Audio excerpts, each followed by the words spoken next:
ரெண்டு குரூப் தான் காங்கிரஸ்ல, டெல்லி ஜிங்ஜா, தமிழ்நாட்டு ஜிங்ஜா. இந்த ரெண்டு ஜிங்ஜாவை தவிர தமிழ்நாட்டு மக்களுக்காக பேசுற காங்கிரஸ் யாருமே.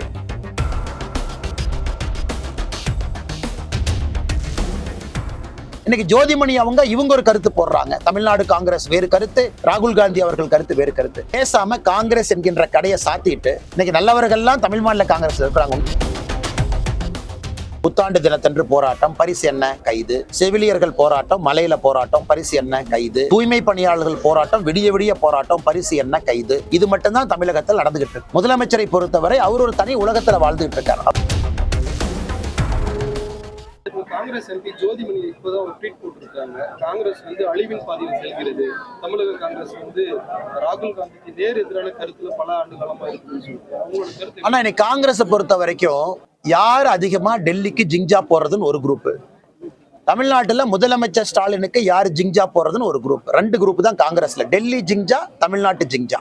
இந்த ரெண்டு ஜிங்ஜாவை தவிர தமிழ்நாட்டு மக்களுக்காக பேசுற காங்கிரஸ் யாருமே இல்லை. இன்னைக்கு பத்திரிகையில பார்த்தேன், ஒருவேளை காங்கிரஸ் கட்சி திரு விஜயோட கூட்டணி போயிட்டா ப. சிதம்பரம் அவர்கள் புதிய கட்சி ஆரம்பிச்சு திமுகவோட கூட்டணி வைப்பாரு. காலையில தான் ஒரு பெரிய நாளிதழ் செய்தி போட்டிருந்தாங்க. அதன் பிறகு காங்கிரஸ் கட்சியில் இருக்கக்கூடிய ஒருத்தர் டேட்டா அனலிட்டிக்ஸ் செல்லுடைய தலைவர், ப்ரொஃபஷனல் காங்கிரஸ் தலைவர், அவர் விஜயை போய் பார்த்துட்டு வர்றாரு, போட்டோ போடுறாரு. அதன் பிறகு தமிழ்நாட்டினுடைய டெப்ட் சூழலை பத்தி பேசுறாரு, தமிழ்நாட்டினுடைய கடன் சூழ்நிலையை பத்தி நேர் எதிர் கருத்து பேசுறாரு. அவர் மேல நடவடிக்கை எடுக்க முடியல.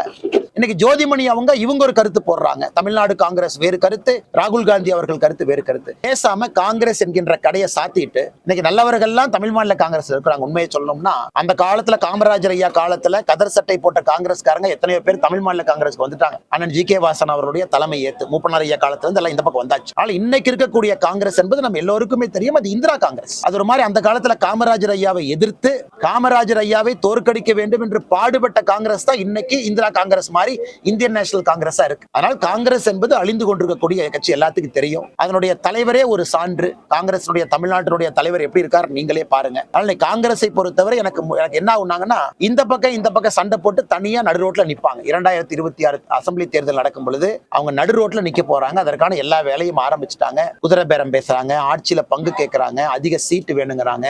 இதெல்லாம் ஒரு பக்கம், விஜய்கிட்ட போகணும்னு ஒரு பக்கம். அடிக்கடி ஆல் இந்தியா தலைவர்கள் காங்கிரஸ் கட்சியை தமிழ்நாட்டை சமாதானப்படுத்துறதுக்கு வாரம் வண்டி வருது. அவங்க போற இண்டிகோ டிக்கெட்டுக்கே காங்கிரஸ் கட்சியினுடைய கஜானா காலியாயிர மாட்டிருக்கு. அவ்வளவு பேர்த்த பொதுச்செயலாளர் அனுப்பிட்டே இருக்கிறாங்க. ஆனா காங்கிரஸை பற்றி எவ்வளவு பேசினாலும் பேசிக்கிட்டே போலாங்கன்னா, இந்தியாவில் எப்படி காங்கிரஸ் என்கின்ற கட்சி இல்லையோ, தமிழகத்துல இன்னைக்கு தமிழக காங்கிரஸ் என்கின்ற கட்சி கொஞ்சம் கொஞ்சமாக தேஞ்சு எறும்பினுடைய நிலைமையில் இருக்கு.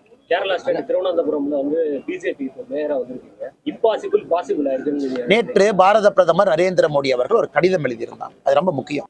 மாநில தலைவர் அண்ணன் நயினார் நாகேந்திரன் அவர்கள் இன்னைக்கு 53 இடத்துக்கு மேல சுற்றுப்பயணம் பண்ணியிருக்கிறாங்க. 53 கட்சி மாவட்டத்துக்கு போய் நம்முடைய தொண்டர்கள் எல்லாம் இணைத்து, கூட்டணி கட்சி தலைவர் எல்லாம் இணைத்து மிக வெற்றிகரமான ஒரு நடைபயணத்தை நடத்தி காட்டியிருக்கிறாங்க.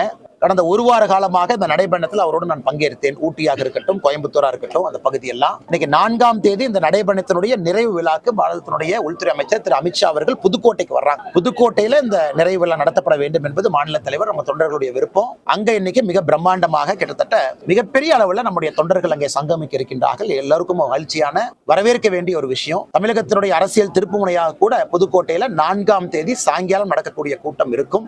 அதனால் யாரு கூப்பிடணும் அப்படிங்கறதெல்லாம் நம்முடைய தலைவர்கள், அகில இந்திய பொறுப்பாளர்கள், தேர்தல் பார்வையாளர்கள் அவங்க முடிவு பண்ணுவாங்க. தமிழ்நாட்டில் அரசு ஊழியர்கள் தொடர்ந்து போராட்டம் பண்ணிட்டு வராங்க.